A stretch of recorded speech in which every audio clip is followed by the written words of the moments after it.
قل لمن الأرض ومن فيها إن كنتم تعلمون سيقولون لله قل أفلا تذكرون. صدق الله العظيم. انا حاسه ان انت بتسمع الشيخ البنا او المنشاوي او محمد رفعت كتير، يعني حد منهم، صح؟ إن شاء الله. صحيح. وعليكم السلام ورحمة الله وبركاته. اسمك ايه؟ محمد. عندك كام سنه يا محمد؟ 15 سنة. 15 سنه، تمام. انت حافظ ايه في القران الكريم؟ الحمد لله ختمه، بسم الله ما شاء الله. طب ختمته من امتى؟ من وأنا في سنة تالتة ابتدائي. سنه ثالثه ابتدائي، بسم الله ما شاء الله. طيب هتحب تسمعنا ايه؟ مؤمنون. سوره المؤمنون. طب اتفضل. قل لمن الأرض ومن فيها إن كنتم تعلمون سيقولون لله قل أفلا تذكرون. قل من رب السماوات السبع ورب العرش العظيم سيقولون لله قل أفلا تتقون. قل من بيده ملكوت كل شيء وهو يجير ولا يجار عليه إن كنتم تعلمون سيقولون لله قل فأنى تسحرون. صدق الله العظيم. انا حاسه ان انت بتسمع الشيخ البنا او المنشاوي او محمد رفعت كتير، يعني حد منهم، صح؟ إن شاء الله. المنشاوي انا بحبه قوي على فكره. انت مين اكتر حد بتحبه غير المنشاوي؟ أحمد العجمي في سعد الغامدي. تمام. طيب هختار معاك بقى يعني صور وانت هتقولي منها ايات، ماشي؟ عشان نشوف بقى انت حافظ كده تمام ولا ايه. اوكي، نسترجع مع بعض. قولي آية قرآنية او آيتين من سورة البقرة. فاذكروني أذكركم واشكروا لي ولا تكفرون.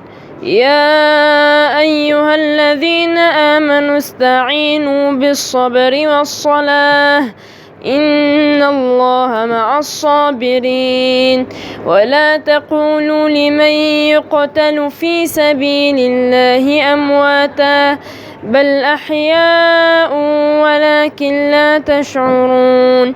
ولنبلونكم بشيء من الخوف والجوع ونقص من الأموال والأنفس والثمرات وبشر الصابرين الذين إذا أصابتهم مصيبة قالوا إنا لله وإنا إليه راجعون أولئك عليهم صلوات من ربهم ورحمة وأولئك هم المهتدون.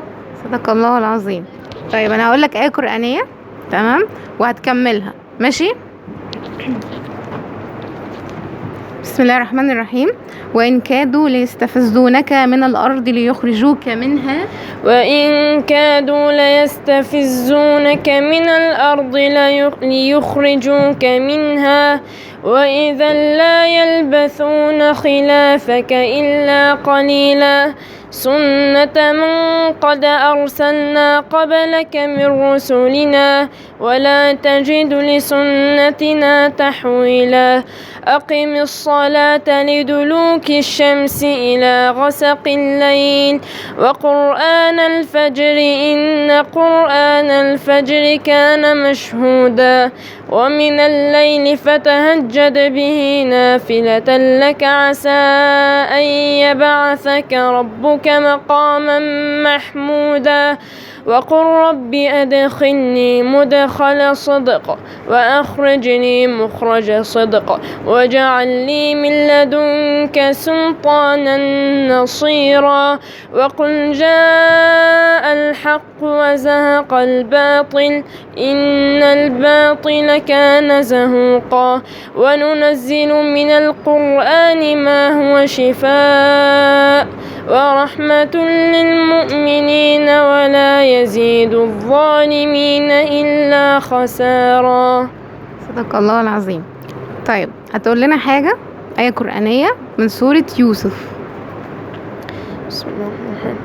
وما أبرئ نفسي إن النفس لأمارة بالسوء إن النفس لأمارة بالسوء إلا ما رحم ربي إن ربي غفور رحيم. وقال الملك ائتوني به أستخلصه لنفسي فلما كلمه قال إنك اليوم لدينا مكين أمين. قال جعلني على خزائن الأرض إني حفيظ عليم. صدق الله العظيم. اخر حاجه واخر حاجه، معلش عشان انت صوتك حلو فمخلينا كل شويه نطلب تاني. هتختار آية قرآنية انت اللي تقولها من اختيارك، يعني انت تحبها بقى بذوقك انت، شوف انت حابب تقولي. طبعا القرآن كله حلو ولكن يعني شوف انت حابب تقولي، مش انا اللي هختار. قل كل يعمل على شاكلته فربكم أعلم بمن هو أهدى سبيلا. ويسألونك عن الروح قل الروح من أمر ربي وما أوتيتم من العلم إلا قليلا. ولئن شئنا لنذهبن بالذي أوحينا إليك ثم لا تجد لك به علينا نصيرا إلا رحمة من ربك إن فضله كان عليك كبيرا. قل لئن اجتمعت الإنس والجن على أن يأتوا بمثل هذا القرآن لا يأتون بمثله ولو كان بعضهم لبعض ظهيرا. صدق الله العظيم. احنا بنشكرك جدا وربنا يوفقك يا رب. شكرا. شكرا.